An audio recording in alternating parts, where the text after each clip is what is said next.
روز شما بخیر بینندگان ارجمند. امروز سه‌شنبه 8 آگوست است. من خیرمان بقازاده و همکارانم شما را به دیدن نشر امروزه برنامه خبری و تحلیلی اخباری آزادی دعوت میکنیم. حالا شما را با عنوان موضوعهای برنامه شناس میکنیم.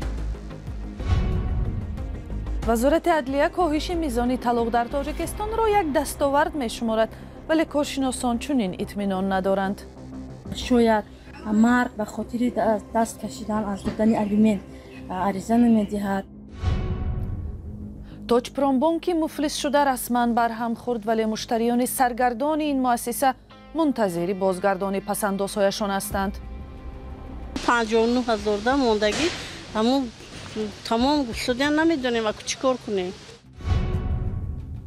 پختکاران فرخار از کمابی شکایت دارند. مقامداران باشند کمبود برق را سبب پیش می‌آورند. قوای برق شدت کم شده بود. از همین سبب در هر یک پایگاه و کشی اتوبوس یک میگیم اتوبوس 4 میگیم اگریگاتی کار نکرد. در خانه‌های ساکنان تاجیکستان امسال صدای شادی، توی و سور نظر به جنگ و دعوای از همپاشی عائله‌ها بیشتر صدا داده است. افزایش شمار عائله‌های نوبنیاد و 4 برابر کم شدن حادثه‌های طلاق را مقامات تا جای نتیجه کار خادمان اداره‌های ثبت اسناد حالت‌های شهروندی می‌نامند. ولی کارشناسان عامل‌های دیگر را سبب می‌آورند. سروناز روح‌الله و برات یوسفی گزارش می‌دهند. در 6 ماه سال جاری نیکاه در تاجیکستان زیاد شده، بکارشوی عقد نیکاه کمتر ثبت شده است. مظفر اشوریان وزیر عدلیه ضمن نشست خبری گفت در نیم سال اخیر در تاجیکستان 32851 حالت عقد نیکاه ثبت شده است که نسبت به همین دوره سال گذشته قریب 2000 بیشتر است. بکار کنی عقد نیکاه سال 2022 بود 7265 در نیم سال یکم، امسال 5370 1895 حالت کم 26% که این حساب میکنم در این کمشوی نقشی کارمندان مقامات سرش و عموما مقامات عدلیه هم هست، چون که ما کارهای ترغیب و تشویقاتی میبریم. این نشان دهنده 26% کم شدن بسیار تمایل خوب است. جداشوی عائله‌ها در تاجیکستان یک موضوع نگران کننده است، چون با جداشوی هر عائله ده‌ها کودک از تربیت پدر یا مادر محروم می‌شوند. اول امسال در تاجیکستان باج دولتی را برای قطع عقد نکاح 7 برابر بالا بردند. اکنون هر کسی که می‌خواهد از شوهر یا زنش جدا شود، باید به دولت قریب 500 سومانی سپارد. پیشتر این مبلغ 68 سومانی بود. تحلیلگران چند عامل دیگری را باعث کم شدن آمار طلاق می‌دانند. شاید مرد به خاطر دست کشیدن از دادن الیمنت عریضه نمیدهد، ولی در اصل آنها زندگی نمیکنند. و دوم حالت شاید که همسر مادر کودک امید دارد که آینده زندگی خوب میشود و نمیخواهد سروسنایی کند و عامل‌های دیگری هستند که وابسته به دستگیری نیافتن از جهت مالیوی میتواند که همین کاهشیابی جداشوی عائله‌ها که در آمار رسمی وارد می شود فقط گرفته نشود. سال 2022 بیش از 13,000 خانواده از هم پاش خورده بود که نسبت به یک سال پیش 162 عدد بیشتر است. کمیته کار با زنان و عائله تاجیکستان آن زمان گفته بود تلاش دریافت شهروندی روسیه توسط نیکاح‌های قلبکی یک سبب افزایش آمار طلاق در کشور شده بود. پس از حمله روسیه به اوکراین و اجباراً به جنگ بردن خارجی‌های دارای شهروندی روسیه، دریافت حق شهروندی این کشور کم شده است. اما شهروندان تاجیکستان در همین شرایط هم خواستار دریافت شهروندی روسیه بودند.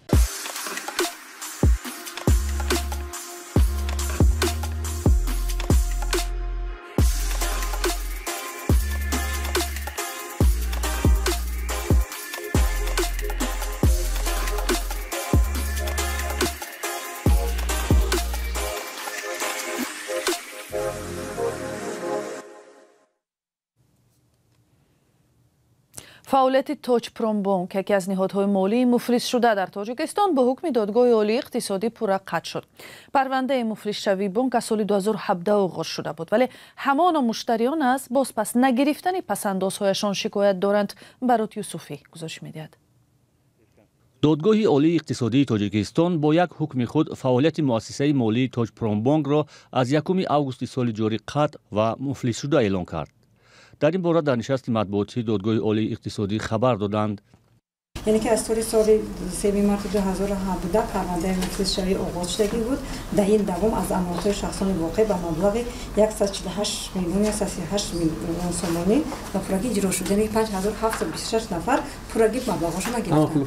بیگمان با یک قسمی امورگزار ماندگی هستن به سبب که مالکیت داری و بحث بودن از قبول کردن خودداری کردن، اما مبلغ نقدی امکانی نداشت که تجربه و امورگزاران دیه. این بانک از سال 2015 به این طرف به مشکل مالی دچار شد. از زمان آغاز مفلس‌شوی تاجپرام ده‌ها مشتریانش که پسندازهای خود را در این بانک امانت گذاشته بودند از نگرفتن مبلغ‌هایشان شکایت می‌کردند. 260,000 سومون مونده. اوایل ایست کردن یک خونه دنو که اسمون دادن مونه زیادیش موندم اونجا 30,000 سومونش 30,500 گفتم 22,000 هم مونده اینا نیست میگه بانک تموم شد دیگه نمیشه ما چیکار کنیم 60,000 موندگی هم 659,000 ده موندگی همون تمام شدن نمیدونیم و چیکار کنیم. دادگاه سال 2021 رئیس بانک جمشید زیایف را به 8.5 سال زندان محکوم کرده است. بعدا برای اعلان مفلس‌شوی این بانک مدیر مخصوص تعیین شد. او اخیراً گفت سبب پرداخت نشدن قرض بانک از مشتریان آن است که تعداد دیگر از مشتریان از بانک قرض گرفته بودند، حالا این قرضها را آنها بر نمیگردانند. مشکلی بازپس گرداندن پول امانتگزاران در سال 2016 داغ شد. در آن زمان تاجپرام بانک و فانام بانک و تاجیک صادرات بانک و اگرو اینوست بانک با مشکل پرداخت پذیری دچار شدند. مقامات این بانک ها را رسما مفلس اعلام. با گذشت 2 روز از صدمه پرقربانی در کولاب برخی ناظران به این باورند که ریشه اصلی این حادثه و دیگر صدمه ها در تاجیکستان گسترش فساد است. همکارم مومین احمدی در صحبت با کارشناسان تلاش کرد به سوال اینکه چرا چنین شد و چی میتوانست پیش راه فاجعه در کولاب را بگیرد پاسخ پیدا کند. صدمه پرقربانی در شهر کولاب موضوع فساد در تاجیکستان را دوباره داغ کرد. در این صدمه بیش از 20 نفر کشته و مجروح شدند. مقامات گفتند تارمزی ماشینی بارکش از کار مانده با سرعت ماشین‌های سمت مقابل را پخش و 2 خانه را تخریب کرده است. میتواند رونق رفاهی خود را یابد. شراف‌الدین گدایف مخالف حکومت که در گذشته در تاجیکستان شرکت بارکشانی داشت میگوید ظاهراً این ماشین از معیار بیشتر بار داشته تشخیصی تکنیکی نشده بوده است. کلودکی‌های автомашин ها هستند اینا کم شدگی هستند، یعنی 40% 35% میشوند. وقتی که 35% 40% شدگی است و باید اینها عوض کرده شوند. وقتی که این ماشین ها از جمهوری خلقی خیتات به تاجیکستان وارد میشوند اینها از 40 تانه هم بیشتر دارد. این ماشین 18 تانه باید خودش بار بردارد و پریچپش 8 تانه. وقتی که هم پریچپ وزن دارد و هم خودی ماشین وزن زیاد دارد، از بالا وقتی که تله داده است با 60-70 تانه یا 50 تانه بار، البته نه کلودکی‌ها نه شرایط تکنیکی به این جوابگو نبود. در راه سمت خاروق دوشنبه در داخل شهر کولاب در نیم سال بار دوم است که ماشین‌های بارکش با یک مشکل به صدمه دچار می‌شوند. در صدمه ماهی مرد 3 نفر در همین خیابان کولاب کشته شده بود. راننده‌های سابقه‌دار میگویند راهی نیشابی طولانی که از ناحیه شمس‌الدین شاهین به کولاب میرسد باید تغییر یابد. باید پاستا باشه، باید دیدبانگاه‌ها باشه، نظارت کنند، مثال نبونن باری گران بار کنند، راه‌ها را ویران کردند. در تاجیکستان به حساب میانه هر روز تا 3 نفر در صدمه‌های راه کشته و نزدیک به 10 نفر مجروح میشوند. کارشناسان ریشه اصلی صدمه‌ها را رشوه‌خواری گسترده می‌دانند.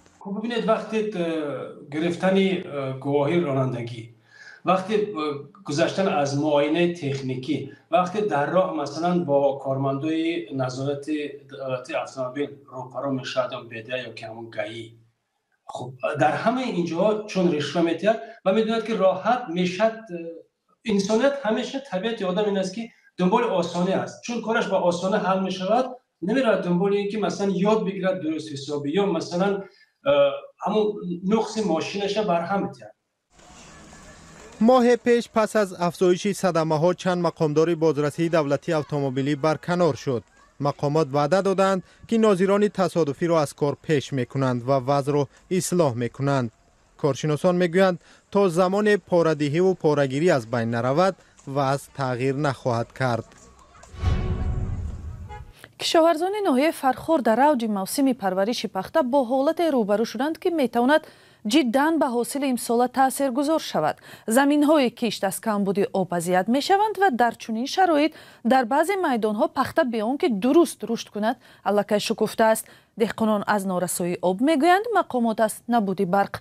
همکارم محمود جان رحمتزاده گزارش میدهد. خاک پخته نصفه شده. این در ماه آگوست باید به 20 ماه آگوست بشکفه. از نارسایی آب هم شکفته. عبدولی هر روز به زمین کشتش می آید. پخته شکفته‌اش را خبر می گیرد و شب را انتظار می شود. شب که فرا رسید از پی جستجوی آب می شود. 2 ماه است که آب به زمینش نمی رسد و کمبودی آن بیشتر می شود. از لینی زون سیم آب می گیریم، پس اخیران ادامیم. با ما آب نمی آید. ما همین آبی که یک بار دادیم نیم کلا، همین آب رو در ماه می دادیم. دیگر 2 ماه دیگر آب ندادیم. پخته‌مون уже شکفته. وضعیت وخیم در منطقه فراتر از زمین‌های عبدولی است و 10 گکتار زمین به دلیل کمبودی آب بدون کشت مانده است. در نتیجه کشاورزان برای حل مشکل خود به حکومت محلی مراجعت کرده اند. حکومت ناحیه فرخور به کشاورزان وعده داده است که مشکل را حل می‌کند. اما 12 روز است که آب به زمین‌های دهقانان نمی‌رسد. زنگ زدم با رئیس بدخواست، گفت همین هفته میبینین 12 رسیده. من مراجعت دارم که این هفته میبینین پختم به این حالت رسیده. نمیدونم چیکار کنم. 12,000 سوم از بانک ما قرض گرفتم کردم. تمامی زمین‌های پخته در این منطقه پژمرده و خشک شده اند. قطعه‌های آبیاری شده دارای سرسبزی و رشد سالم هستند. پول نگفتم که همین مرده که رئیس اومد ای پای قدمش ما خیلی بهبودی شد. ای خاطر همین رئیس ما را تا آخر سال آب دادن. الان اگه این سال نیومده همین یک بار همون اولی وقت آب میاد که اولی پخته آب نگرفتن، آن پخته ما رو آب دادن یک بار. 3 روز پیش ما مراجعت کردن زون 3 و آب کم میرود. خیلی ما رفته خودم دیده اومدم، همون نسوس 12 تعمیم میکند. رفتیم دیدیم خیلی کشتکارش هم گفتگوزارش هم معامله دهقانا که کرده سودیم نظارت کرده سودیم که همینو سری وقت خوب بگیرن. خیلی شما نقض میدونید گیدرامو دو اگر 1 به 10 باشد که ما امروز 1 به 20 میخوایم آب بگیریم. نوعی فرخور با همین چیز شده ایستاده است. خدا با شکر آب پرابلم نیست. تامین آب در این منطقه طریق جویبارهای بتونی است که دوران شوروی بنیاد شده است. زمین‌های این منطقه با نام ارتبوز معروف است و آبش به نساس‌ها جاری می شود. در اداره بهداشت زمین گفتند که از کمی قوه برق این مشکل پیش آمد. شدت در پستانسیاهای قوه برق شدت کم شده بود. از همین سبب در هر یک پایگاه آبکشی اتوبوس 1 میگیم اتوبوس 4 میگیم در اگریگاتی کار نکرد. وقتی اونا دینت ای تعمیر برآوردن این خیلی با واسطه چی میشه شبکه‌های تقسیمات برق در منطقه قلوب است در توازن او است و پستانسیاهای.